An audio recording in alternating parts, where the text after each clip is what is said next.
Yeah, just at the Junkyard, LKQ, if you ever seen those, place you can come get parts for a vehicle.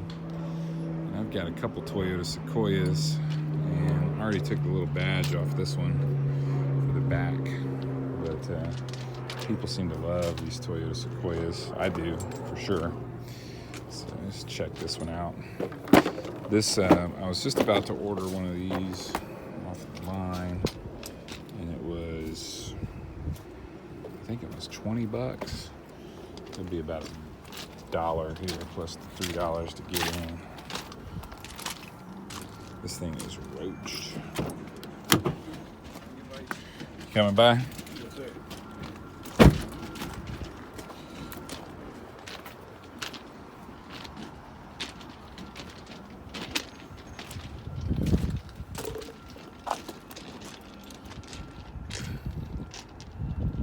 This is an 01, and I've got an 01 that's in almost mint condition.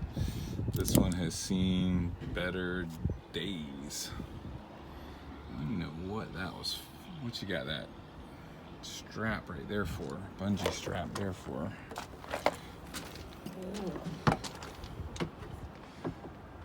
Oh, looks like they had a nice tan, maybe. They probably, some underwear back there. This thing is roached out, and on the license plate it said November 2019. On the license plate it's only March 2020, so this thing was on the road not that long ago. Nasty. But if you keep these things up, shoot, look at them headlights. Still nice and clear. Anyway, if you keep these things up, they'll run forever. I've got one with 290,000 miles on it. Runs great. Still looks good. This one's a little roached out, but anyway, I just thought I would film that. For some reason, the Junkyard's just always kind of fun. There's LKQs all over the place where you can just walk in and pick your parts. It's like $3 to get in, but it's kind of worth it just for that.